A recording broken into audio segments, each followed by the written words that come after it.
বিশ্বাসে মিলায় বস্তু তর্কে বহুদূর। আমরা চলে আসলাম আবারও সেই চিরচেনা কিশোরগঞ্জ জেলাতে, কিশোরগঞ্জ শহরে। এই যে দেখতেছেন দেলোয়ার কবিরাজ, যে কিনা মানুষকে চিকিৎসা দেয়, তার বিনিময়ে 10 টাকাও নেয় না। তো আমরা কথা বলবো এই ভাইয়ের সাথে। আসসালামু আলাইকুম ভাই। ওয়ালাইকুম আসসালাম। কেমন আছেন? ভালো আছি। আপনি? এই যে এত মানুষ, এত মহিলার আপনার পিছনে দাঁড়াইছে, তাদেরকে কি টাকা দিয়ে আনছেন? জি না, তো তারা কেন আপনার বাড়িতে আসছে? এটাকে জিজ্ঞেস করলেই পাবেন। মানে চিকিৎসা নেওয়ার জন্য আসছে। আপনি কি কি রোগের কাজগুলো করতে পারেন একটু সংক্ষেপে বলে দিবেন? মনে করুন আমাকে যদি বিশ্বাস করেন তাহলে আমার দ্বারা আসবেন।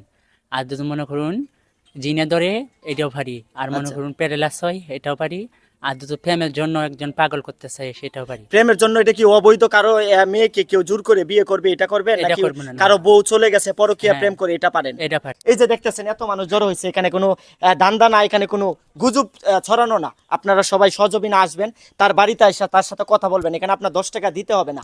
সবাই ভালো থাকবেন, সুস্থ থাকবেন।